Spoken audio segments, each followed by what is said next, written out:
آیتوں کو اس کا معنی بدل کر، اس کے کلمات بدل کر، اس کی آیتیں بدل کر لوگوں کو بتا دیتے تھے، رشوت لے کر، حرص میں، ہوس میں، دنیا کی لالچ میں۔ تو عوام جھوٹی باتیں سننے کی عادی ہو چکی تھی، اور علماء دنیا کی حرص میں مبتلا ہو گئے تھے۔ کسی بھی قوم کی گمراہی کا بنیادی سبب یہی ہوتا ہے کہ عوام عیش پسند ہو جائے، ہوس پرست ہو جائے، خواہش پرست ہو جائے،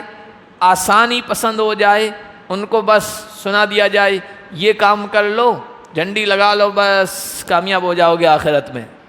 لائٹیں لگا لو، بس کامیاب ہو جاؤ گے، آسان آسان چیزیں بتا دو، نماز پڑھنا مشکل ہے، زکوٰۃ دینا مشکل ہے، دین کے لیے دوسری راہوں میں خرچ کرنا مشکل ہے، وہ نہیں کرتے ہیں، آسان باتیں بتا دی جائے، بس تم کچھ بھی کر لو، یہ کام کر لو، کل قیامت کے دن شیخ عبد القادر جیلانی تمہارے کام آ جائیں گے، بچ جاؤ گے۔ آج کل یہی چل رہا ماحول، ان کے نام کی یہ دے دو، نماز پڑھو نہ پڑھو کوئی بات نہیں، جوا سٹا چل رہا ہے، رشوت چل رہی ہے، سود چل رہی ہے، حرام کاروبار چل رہا ہے، یہ کام کر لو، بس سب معاف۔ وَلَمْ تُؤْمِنْ قُلُوبُهُمْ وَمِنَ الَّذِينَ هَادُوا سَمَّاعُونَ لِلْكَذِبِ سَمَّاعُونَ لِقَوْمٍ آخَرِينَ لَمْ يَأْتُوكَ يُحَرِّفُونَ الْكَلِمَ مِنْ بَعْدِ مَوَاضِعِهِ يَقُولُونَ إِنْ أُوتِيتُمْ هَذَا فَخُذُوهُ وَإِنْ لَمْ تُؤْتَوْهُ فَاحْذَرُوا ومن يرد الله فتنته فلن تملك له من الله شيئا أولئك الذين لم يرد الله أن يطهر قلوبهم لهم في الدنيا خزي ولهم في الآخرة عذاب عظيم۔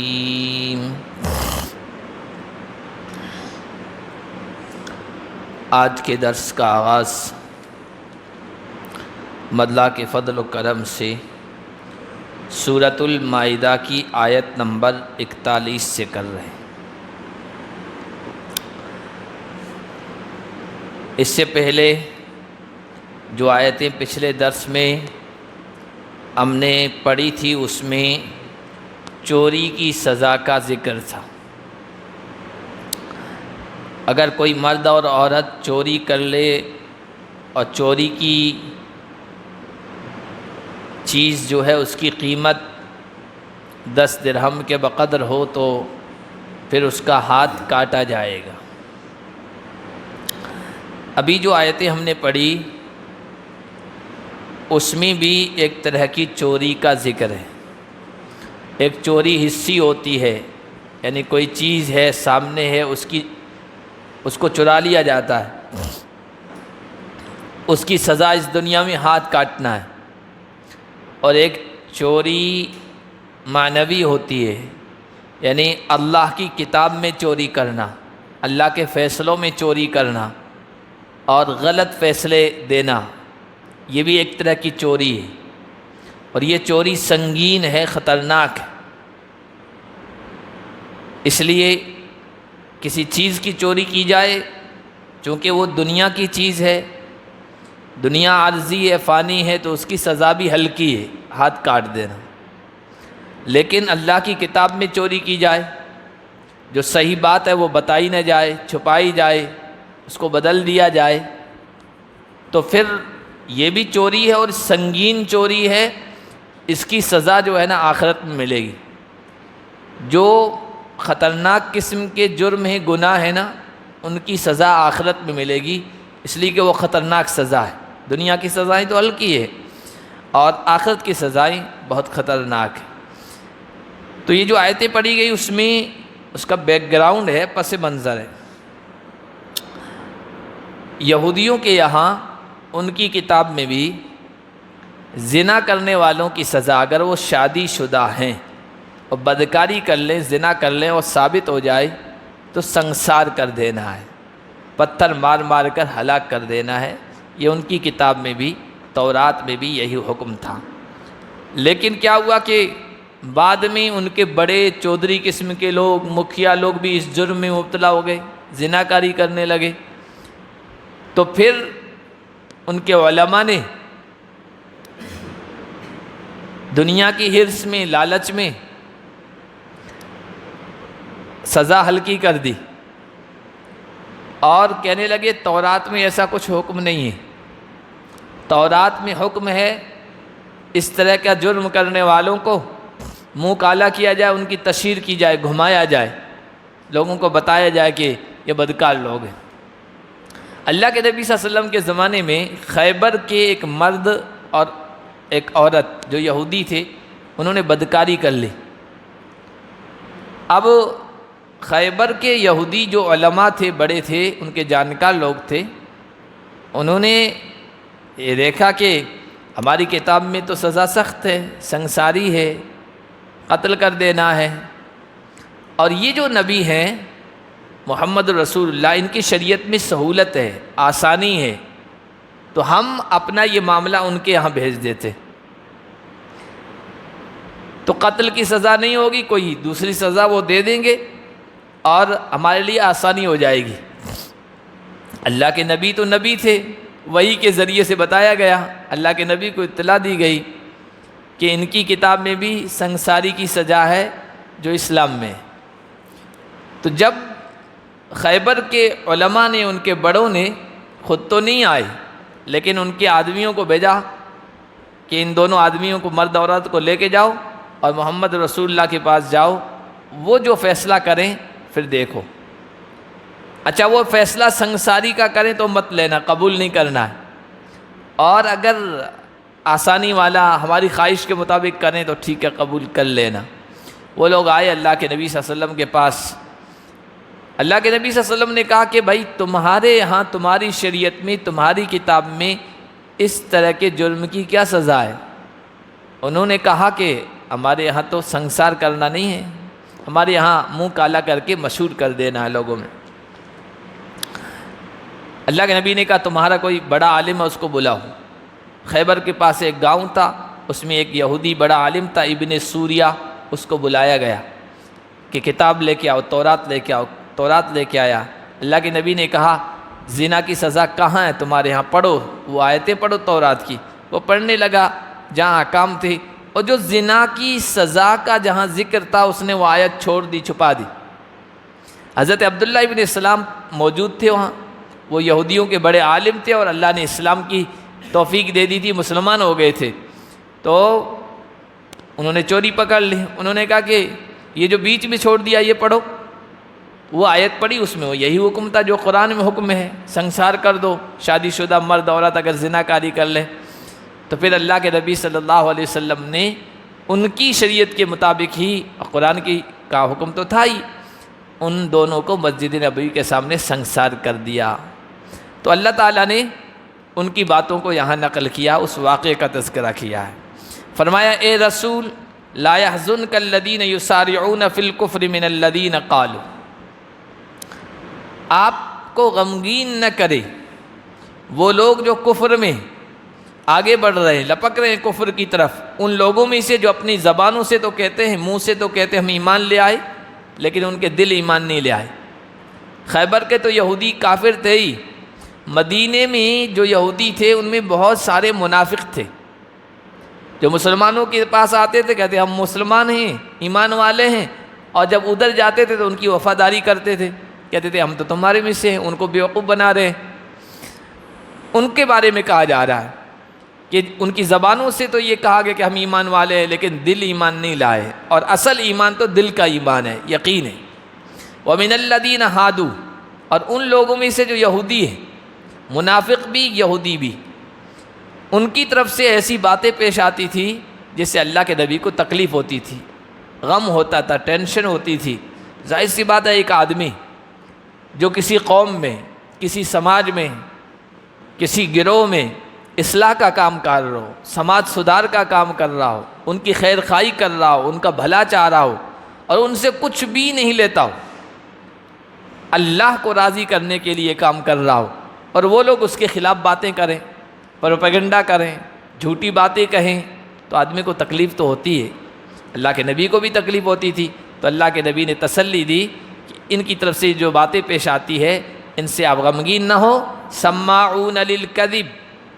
یہ جھوٹی باتوں کے سننے کے عادی ہیں، جھوٹی باتیں سننے والے، اور دوسری قوم کے لیے، دوسرے لوگوں کے لیے جو آپ کے پاس نہیں آئے ہیں، خیبر کے یہودی، ان کے لیے یہ باتیں سنتے ہیں، آپ کی مجلس میں آتے ہیں، یہ جھوٹ سننے کے عادی ہیں، اور اسلام کے خلاف، نبی کے خلاف، اسلامی شریعت کے خلاف، مسلمانوں کے خلاف ان کے علماء، یہودی علماء جھوٹی باتیں کہتے تھے، جھوٹا پروپیگنڈا کرتے تھے، اور ان کی عوام بڑے مزے سے سنتی تھی اور بڑے مزے لے لے کر سنتی تھی۔ ہر زمانے میں ایسا ہی ہوا ہے۔ آج بھی آپ دیکھیے اسلام کے خلاف، اسلامی شریعت کے خلاف، مسلمانوں کے خلاف جو جتنا زیادہ جھوٹ ملا کر باتیں کرتا ہے، آج لوگ نفرت میں سب سے زیادہ اس کی بات کو سنتے ہیں، تالیاں بجا رہے۔ اتنا بھی کہ اپنے عقل استعمال کر لیں، دماغ استعمال کر لیں کہ بھائی اس بات میں سچائی کتنی ہے، حقیقت کتنی ہے، لیکن چونکہ اسلام و مسلمانوں کے خلاف ہے، بس سب ٹھیک ہے، سب درست ہے، اور تالیاں بج رہی ہے اس پر۔ جو جتنا زیادہ جھوٹ بول رہا ہے نا، آج کے ماحول میں اس کو سب سے زیادہ قبول کیا جا رہا ہے۔ حضور کی ذات کے خلاف، اسلامی شریعت کے احکام کے خلاف ایسی باتیں کہ دین میں ویسی باتیں ہے ہی نہیں ہماری شریعت میں، لیکن مرچ مسالہ لگا کر پیش کی جاتی ہے اور لوگ بڑے مزے سے سنتے ہیں، یہودیوں کی طرح۔ تو جھوٹی باتیں سننے کے یہ لوگ عادی ہیں، اور دوسرے لوگوں کے لیے سن رہے ہیں۔ یحرفون الکلم من بعد مواضعہ، یہ باتوں کو چینج کر دیتے ہیں اس کی جگہ کے بعد۔ یہ وہی تورات میں حکم آیا تھا سنگساری کا، لیکن انہوں نے اس میں تبدیلی کر دی، چینج کر دیا، اور کہتے ان اوتیتم ھذا فخذوہ وان لم تؤتوہ فاحذروا، اگر تمہیں یہ دیا جائے، اگر تمہیں سنگساری کے علاوہ کوئی اور فیصلہ محمد سنائیں تو ٹھیک ہے، قبول کر لینا، اور اگر نہ دیا جائے ایسا فیصلہ تو پھر بچنا، اس فیصلے کو قبول نہ کرنا۔ وَمَن يُرِدِ اللَّهُ فِتْنَتَهُ فَلَن تَمْلِكَ لَهُ مِنَ اللَّهِ شَيْئًا، اور جس کو اللہ گمراہ کرنا چاہے، اے نبی آپ اللہ کے مقابلے میں کچھ بھی اختیار نہیں رکھتے، اور اللہ کسی کو خواہ گمراہ نہیں کرتا ہے۔ اولئک الذین لم یرد اللہ ان یطہر قلوبہم، یہ وہ لوگ ہیں جن کے دلوں کو اللہ نے پاک کرنا نہیں چاہا، کیونکہ یہ خود ہی نہیں چاہتے، خود اندر طلب ہی نہیں ہے۔ جس کے اندر طلب ہو کہ میں پاک ہو جاؤں، میرا دل پاک ہو جائے، میرا عقیدہ صاف ہو جائے، میں صحیح بات کو قبول کر لوں، اندر جذبہ ہوتا ہے نا، تو اللہ تبارک و تعالی اس کو ہدایت دے دیتے ہیں، ایمان کی توفیق دیتے ہیں، سچی بات کو قبول کرنے کی توفیق دے دیتے ہیں، اور اندر جذبہ ہے ہی نہیں تو پھر اللہ تعالیٰ ایسے لوگوں کو گمراہی پہ ہی رکھتے ہیں۔ تو یہ ان لوگوں میں سے ہیں جو گمراہی پر رہنا چاہتے ہیں، حق بات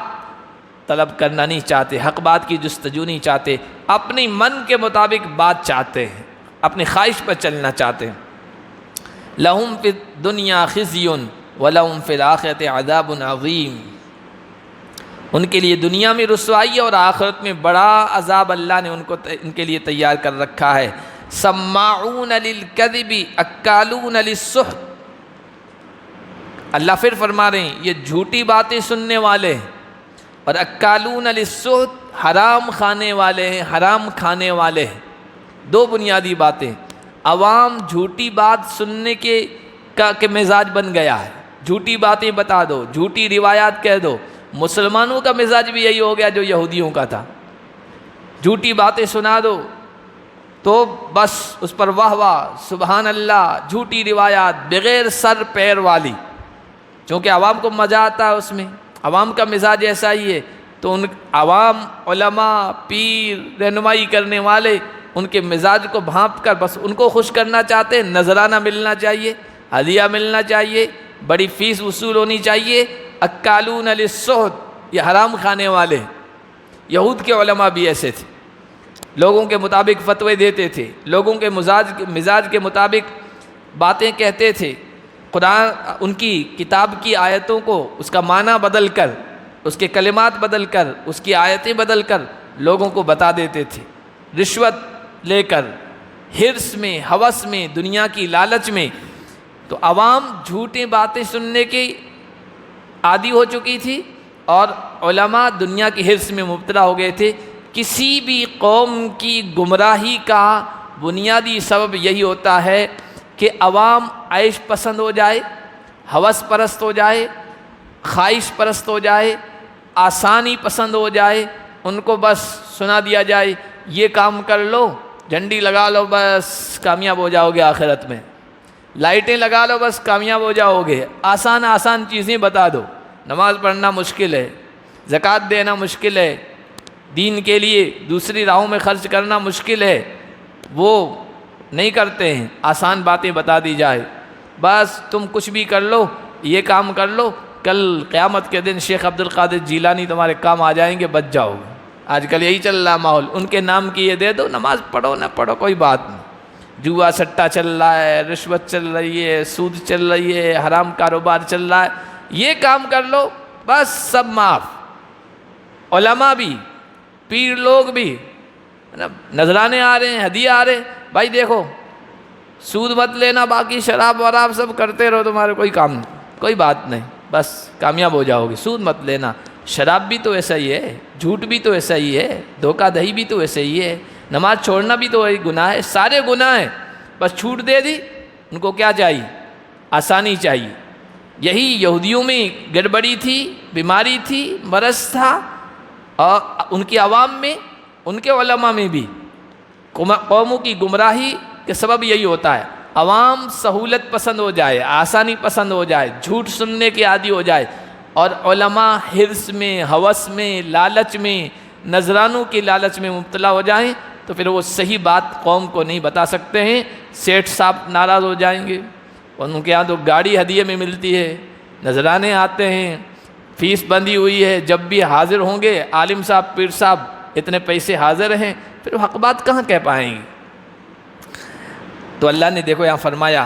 یہ قرآن میں کیوں بیان کیا جا رہا ہے؟ تاکہ ہمارے اندر یہ باتیں نہ آئے، اس امت میں یہ بیماری پیدا نہ ہو کہ عوام جھوٹ سننے کی عادی ہو گئی ہے، اور علماء دنیا کی حرص و ہوس میں حرام کھانے کے عادی ہو گئے۔ فَإِن جَاءُوكَ فَاحْكُم بَيْنَهُمْ أَوْ أَعْرِضْ عَنْهُمْ، اے نبی یہ اگر آپ کے پاس آئیں تو یا تو آپ ان کے درمیان فیصلہ کر دینا یا اعراض برتنا، فیصلہ مت کرنا، ان کو کہنا تم اپنے عالم سے جا کر فیصلہ کر دو، ان سے فیصلہ کرا لو، یہی جو واقعہ میں نے کیا اس کے بارے میں کہہ رہے ہیں۔ وَإِن تُعْرِضْ عَنْهُمْ، اگر آپ ان سے منہ پھیر لیں گے، فیصلہ نہیں کریں گے، فَلَن يَضُرُّوكَ شَيْئًا، آپ کو کوئی نقصان نہیں پہنچا سکیں گے۔ آپ ان کو کہہ دیں تم اپنی شریعت میں جو بھی ہے اس کے مطابق جا کے فیصلہ کر لو۔ وَإِنْ حَكَمْتَ فَاحْكُم بَيْنَهُمْ بِالْقِسْطِ، لیکن اگر آپ انصاف کریں تو ان کے درمیان انصاف سے فیصلہ کر دینا ہے، فیصلہ کرنا ہے تو انصاف سے۔ یہ بھی قرآن کریم نے ہمیں ایک ہدایت دی ہے کہ غیر مسلموں کے درمیان بھی اگر فیصلہ کرنا ہے تو انصاف کا دامن ہاتھ سے نہیں چھوٹنا چاہیے، صحیح صحیح فیصلہ کرنا ہے ان کے درمیان بھی۔ ان اللہ یحب المقسطین، علماء نے لکھا ہے اسلامی حکومت میں غیر مسلم رہتے ہیں، نان مسلم رہتے ہیں تو ان کے لیے الگ عدالت، جیسے ہمارے ہاں پرسنل لا ہے نا، مسلم پرسنل لا، تو اسلامی حکومت میں اگر نان مسلم رہتے ہیں تو ان کے لیے الگ پرسنل لا ہوگا، ان کی الگ عدالت ہوگی، ان کا جج اس میں بیٹھے گا، خرچہ اسلامی حکومت اٹھائے گی۔ لیکن اگر ان میں سے کوئی نان مسلم یہ چاہے کہ نہیں ہم اپنے جج سے فیصلہ نہیں کروانا چاہتے، اسلامی عدالت میں اسلامی جج سے فیصلہ کرواتے، تو پھر ان کی مرضی ہے، پھر اسلامی حکومت، اسلامی جج اپنے اعتبار سے اسلام کی روشنی میں بھی فیصلہ کر سکتا ہے اگر وہ خود چاہیں، ورنہ ان کو مجبور نہیں کیا جاتا کہ اسلامی عدالت میں ہی فیصلہ کروانا ہے۔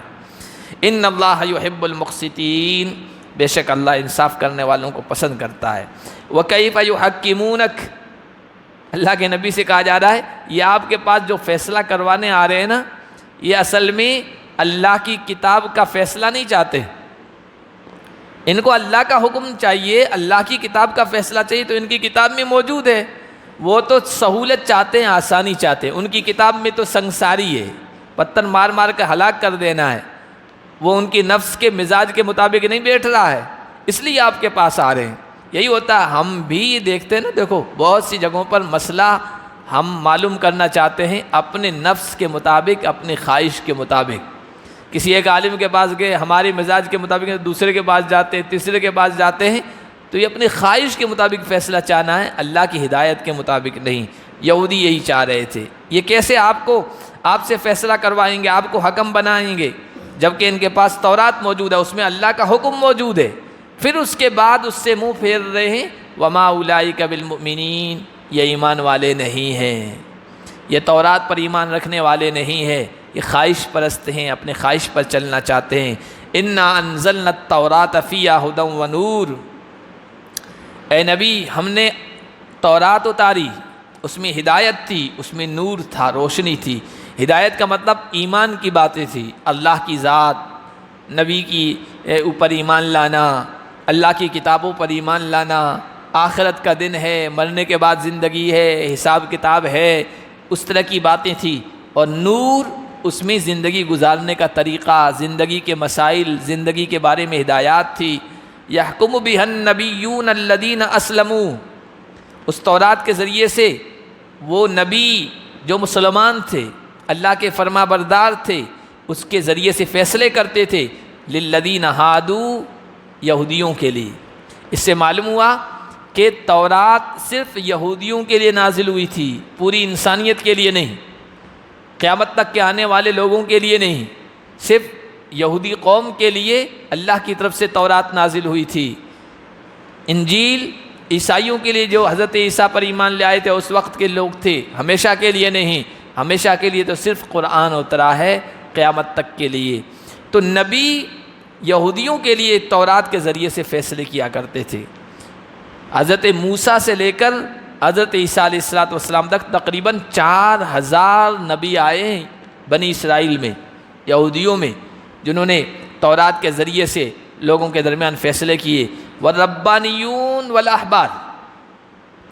اسی تورات کے ذریعے سے اللہ والے، ربانین رب والے یعنی اللہ والے، پیر کہیے، نیک لوگ کہیے، اولیاء کہیے، والاحبار اور ان کے عالم اس کتاب کے ذریعے سے فیصلہ کرتے تھے۔ کیوں؟ بما استحفظوا من کتاب اللہ، ان کو اللہ کی کتاب کی حفاظت کی ذمہ داری دی گئی تھی۔ تورات کی حفاظت کی ذمہ داری اللہ نے نہیں لی تھی، اپنے ذمے نہیں لی تھی، ان کے علماء کو، ان کے اولیاء کو، علم والوں کو کہا تھا اس کتاب کی حفاظت کی ذمہ داری تم ہی کرنی ہے، لیکن انہوں نے ذمہ داری پوری نہیں نبھائی، خود اس میں تبدیلی کر دی، چینج کر دیے، احکام بدل دیے، اپنے مطلب کے معنی نکال لیے، لوگوں کے مزاج کے مطابق باتیں بتانے لگے۔ وَكَانُوا عَلَيْهِ شُهَدَاءَ، اور وہ اس پر گواہ تھے، گواہ بنائے گئے تھے، لوگ نہ مانے تو دلیل دے کر منوائیں کہ اللہ کی کتاب ہے تورات۔ فَلَا تَخْشَوُا النَّاسَ وَاخْشَوْنِي، لہٰذا لوگوں سے مت ڈرو، مجھ سے ڈرو۔ ان سے کہا گیا تھا تم کو ذمہ دار بنایا گیا ہے، صحیح بات لوگوں تک پہنچاؤ، لوگوں سے مت ڈرو کہ ان کے مزاج کے خلاف ہم فتویٰ دے دیں گے، مسئلہ بتا دیں گے تو ہمارا کیا ہوگا، ہماری زندگی کا کیا ہوگا، نہیں، مجھ سے ڈرو۔ وَلَا تَشْتَرُوا بِآيَاتِي ثَمَنًا قَلِيلًا، اور میری آیتوں کے بدلے دنیا کی تھوڑی سی قیمت مت لو، خریدو مت۔ فتوے دیتے تھے، رشوت لے لیتے تھے، پیسے لے لیتے تھے، لوگوں کے مزاج کے مطابق مسئلہ بتا دیا کرتے تھے کہ دنیا کی حقیر سی قیمت ہے، میری آیات کے بدلے مت کرو ایسا۔ اور جو اللہ نے نازل کیا ہے اس کے مطابق فیصلہ نہیں کرے گا تو ایسے لوگ کافر ہیں۔ یہودیوں کو کہا گیا تورات کے مطابق فیصلہ نہیں کرو گے تو کافر ہو، اور قرآن میں اتار کر ہمیں کہا گیا ہے کہ اللہ کی کتاب کے مطابق فیصلہ نہیں کرو گے، اسلامی شریعت میں فیصلے نہیں کرواؤ گے، علماء سے پوچھ کر اپنے مسائل طے نہیں کرو گے، بلکہ یہ دیکھو گے میرا مسئلہ کہاں حل ہو رہا ہے، اسلامی حکم کیا ہے، اسلامی شریعت کا کیا کہنا ہے، ہدایت کیا، یہ نہیں، میرا مسئلہ کہاں حل ہوگا۔ عالم کے پاس حل ہوتا ہے تو آ جائیں گے، لیکن پتہ ہے کہ عالم کے پاس مسئلہ حل نہیں ہوگا میرا تو عدالت میں جائے گا انسان، وہاں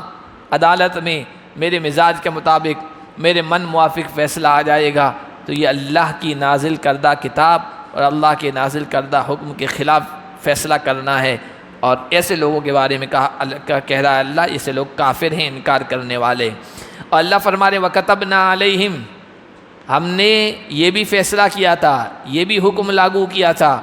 یہودیوں پر، فیہا تورات کے اندر، ان النفس بالنفس، کہ جان کے بدلے جان ہے۔ اگر کوئی کسی آدمی کو جان بوجھ کے قتل کر دے تو قاتل کو قتل کرنا ہے مقتول کے بدلے، اور والعین بالعین، آنکھ کے بدلے آنکھ ہے، ناک کے بدلے ناک ہے، کان کے بدلے کان ہے، دانت کے بدلے دانت ہے۔ کسی کی آنکھ پھوڑ دے، پھوڑنے والی کی آنکھ پھوڑ دو، کسی کا دانت توڑ دے، اس کا دانت توڑ دو، کسی کا ناک توڑ دے کاٹ دے، اس کی ناک کاٹ دو توڑ دو، کان کاٹ دے تو کان کاٹ دو۔ یہ ہے والجروح قصاص، اور زخموں کا قصاص ہے۔ کوئی کسی کو زخم کر دے اور اسی جیسا، اسی کے برابر زخم کرنا ممکن ہو تو زخم کرنا، ممکن نہیں تو پھر اس کی قیمت ادا کرنی پڑے گی۔ مثال کے طور پر اگر کسی نے ناک پہ مار دیا اور یہ جو حصہ ہے یہاں چھری چلا دی، یہ ناک کٹ گیا تو یہ کٹ سکتا ہے، ناک کا اگلا حصہ کاٹا ہے تو یہ بھی کاٹ دینا ہے۔ لیکن اگر کسی نے ہڈی، یہ جو ہڈی ہے اس جگہ مارا ہے، ہڈی فریکچر ہو گئی ہے، اب ہو بہو اتنی ہڈی فریکچر ہوگی یا نہیں، یہ تو ممکن نہیں ہے نا؟ بھائی مارے گا کتنی ہڈی فریکچر ہوگی، جتنے اتنے کی ممکن نہیں ہے، تو پھر قیمت ادا کروانی پڑے گی وہاں۔ لیکن جہاں ممکن ہے، جتنا زخم دیا ہے اتنا زخم بدلہ لے سکتا ہے، تو زخموں کا بدلہ زخم ہے۔ یہ تورات میں بھی حکم تھا، اور یہ احکام ایسے ہیں کہ ان کے ذریعے سے لوگوں میں جرم کرنا، کسی کو زخم کرنا، یہ انسان کی جان، اس کے اعضاء محفوظ ہو جاتے ہیں۔ بھائی چوری کے بدلے میں ہاتھ کاٹ دو تو لوگ کہتے ہیں سب لنجے ہو جائیں گے، ہاتھ کٹے ہو جائیں گے، حالانکہ ایسا نہیں ہے۔ ایک کا ہاتھ کٹے گا، باقی سارے ہاتھ محفوظ ہو جائیں گے۔ جب دیکھیں گے نا چوری کے بدلے ہاتھ کاٹ دیا گیا ہو، ہمارے بھی ہاتھ کاٹ دیے جائیں گے، پھر کیا ہوگا؟ لوگوں کے مال محفوظ ہو جائیں گے۔ کسی نے کسی کی آنکھ پھوڑی ہے، اب سامنے آنکھ پھوڑ دی جائے تو کہتے ہیں ارے سب تو اندھے ہو جائیں گے، کانے ہو جائیں گے۔ ارے بھائی سب کانے اندھے نہیں ہوں گے، سب کی آنکھیں محفوظ ہو جائے گی۔ جب یہ پھوڑنے والا اور ناک کان کاٹنے والا یہ سنے گا نا، دیکھے گا نا کہ بھائی میں بھی اگر اس طرح جرم کروں گا تو میری بھی آنکھ پھوڑ دی جائے گی، دانت توڑ دیا جائے گا، کان کاٹ دیا جائے گا، تو وہ اس جرم کے کرنے پر ہمت نہیں کرے گا، جرأت نہیں کرے گا۔ اب آپ دیکھو دنیا میں قتل ہو رہے ہیں، مرڈر ہو رہے ہیں، مرڈر کرنے والے کو پتا ہے میرا کچھ نہیں ہوگا، میں تو جیل میں محفوظ ہوں اور باہر کروا رہا ہوں، جیل میں میری حفاظت ہے، باہر نکلا تو مجھے بھی قتل کر دیا جائے گا۔ وہ بیٹھا ہے، اب قتل کی ذمہ داری بھی لے رہا ہے، کہہ رہا ہے میں نے مارا ہے، میں نے یہ کروایا ہے، اور محفوظ ہے۔ اسی کو لا کر شوٹ کر دیا جائے اور قتل کر دیا جائے، کاؤنٹر کر دیا جائے، پھر دیکھیے یہ جو بدماش قسم کے لوگ ہوتے ہیں اور یہ کلر پیدا ہوتے، کوئی نہیں پیدا ہوگا۔ لیکن چونکہ جرائم کے بدلے میں سزائیں سخت نہیں ہیں، اس وجہ سے جرائم بڑھ رہے ہیں، لوگوں کی ہمت ہی بڑھ رہی ہے۔ تو یہ سزائیں ان کی کتاب میں ہم نے لکھی تھی، ہماری شریعت میں بھی یہی ہے۔ فمن تصدق به فهو کفارۃ اللہ، لیکن جو کوئی صدقہ کر دے، صدقہ کرنے کا مطلب معاف کر دے، قاتل کو مقتول کے وارث معاف کر دیں، شریعت کہتی ہے معاف کر سکتے کہ بھائی ہم نہیں قتل، ہمارا آدمی قتل کر دیا گیا، اب اس کے بدلے میں دوسرے کو ہم کیا ماریں یا دیت کیا لیں، تاوان جرمانہ جو ہوتا ہے ہم کیا لیں، معاف کرنے کا حق ہے۔ اور ترغیب بھی دیتی ہے شریعت کہ معاف کر دو، تو یہ بہت بڑی فضیلت کی بات ہے، اجر و ثواب کی بات ہے۔ فمن تصدق بھی، کسی کا ناک کاٹا ہے یا توڑا ہے، اور جس کا ناک توڑا ہے وہ کہتا ہے یار میرا ناک توڑ دیا، میں اس کو معاف کر دیتا ہوں، میں بدلہ نہیں لیتا۔ کسی کی آنکھ پھوڑی ہے، وہ کہتا ہے میری آنکھ پھوڑ دی، میں نہیں اس کی آنکھ پھوڑنا چاہتا، تو قرآن کہتا ہے فمن تصدق بھی، جو کوئی خیرات کر دے، معاف کر دے اور بدلہ نہ لے، فہو کفارۃ لہ، تو اس کے لیے کفارہ ہوگا، گناہوں کی بخشش کا، معافی کا ذریعہ ہوگا۔ ومن لم یحکم بما انزل اللہ فاولئک هم الظالمون، اور جو کوئی اللہ کے اتارے ہوئے احکام کے مطابق فیصلہ نہیں کرے گا، ایسے لوگ ظالم ہیں۔ وقفینا علی آثارہم بعیسی ابن مریم، ابھی یہودیوں کی بات آئی تھی، موسیٰ کی بات آئی تھی کہ ہم نے تورات اتاری، اس میں سب باتیں تھیں ہدایت کی، نور کی۔ اس کے بعد ان کے پیچھے ہم نے عیسیٰ ابن مریم کو بھیجا، مصدقا لما بین یدیہ من التوراۃ، جو تصدیق کرنے والے تھے ان سے پہلے آنے والی کتاب تورات کی۔ سچے لوگوں کا یہی انداز ہوتا ہے، وطیرہ ہوتا ہے کہ وہ اپنے سے پہلے کام کرنے والوں کی تائید کرتے ہیں کہ سب اچھے تھے۔ سیاسی لوگ ہوتے ہیں، مطلب پرست ہوتے ہیں، دنیا پرست ہوتے ہیں، وہ کہتے ہیں کچھ کام نہیں کیا۔ ایک سیاسی پارٹی آتی ہے نا، اس کی حکومت آتی ہے، وہ کہتے ہیں پہلے والوں نے کچھ کام نہیں کیا۔ پھر جب اس کی حکومت چل دوسرا آتا ہے وہ یہی کہتا ہے۔ لیکن اللہ کے نبی سب سچے پیغمبر تھے۔ ہر آنے والے پیغمبر نے کہا کہ پہلے جو بھی پیغمبر آیا سچا آیا، اللہ کی جو بھی کتاب آئی وہ سچی تھی۔ وَآتَيْنَاهُ الْإِنْجِيلَ، اور ہم نے عیسیٰ کو انجیل عطا کی، فِيهِ هُدًى وَنُورٌ، اس میں بھی ہدایت تھی، اس میں بھی نور تھا، وَمُصَدِّقًا لِمَا بَيْنَ يَدَيْهِ مِنَ التَّوْرَاةِ، اور انجیل تصدیق کرنے والی تھی اب اس سے پہلے آنے والی کتاب تورات کی، اور اس میں ہدایت کی باتیں تھیں، اور متقیوں کے لیے، ڈرنے والوں کے لیے بڑی نصیحت کی باتیں تھیں، ایسی ایسی باتیں جو دل میں اتر جائے، انسان کی زندگی بدل دے۔ انجیل میں ایسی باتیں تھیں، وَلِيَحْكُمْ أَهْلُ الْإِنْجِيلِ بِمَا أَنزَلَ اللَّهُ فِيهِ، اس لیے انجیل والوں کو چاہیے اللہ نے انجیل میں جو احکام نازل فرمائے اس کے مطابق فیصلہ کریں، اور جو اس میں اللہ کے اتارے ہوئے احکام کے مطابق فیصلہ نہیں کریں گے ایسے لوگ فاسق ہیں، گنہگار ہیں، اللہ کی اطاعت سے نکلنے والے ہیں۔ تورات کا تذکرہ ہو گیا، انجیل کا تذکرہ ہو گیا، یہودیوں کا تذکرہ ہو گیا، عیسائیوں کا ذکر ہو گیا۔ اب آگے اللہ تبارک و تعالیٰ سب سے آخر میں آنے والی کتاب اور آخر میں آنے والے پیغمبر کا ذکر کریں گے، اور بہت اہم باتیں، ہدایتیں مسلمانوں کی دنیا اور آخرت میں کامیابی کے لیے، وہ باتیں اگلے درس میں آئے گی، اگلے آیات میں انشاءاللہ آئیں گی۔ بہت اہم باتیں ہیں۔ اللہ پاک ہم سب کو قرآن کو سمجھنے کی اور اس کے مطابق فیصلے کرنے کی توفیق عطا فرمائے۔ سبحان اللہ۔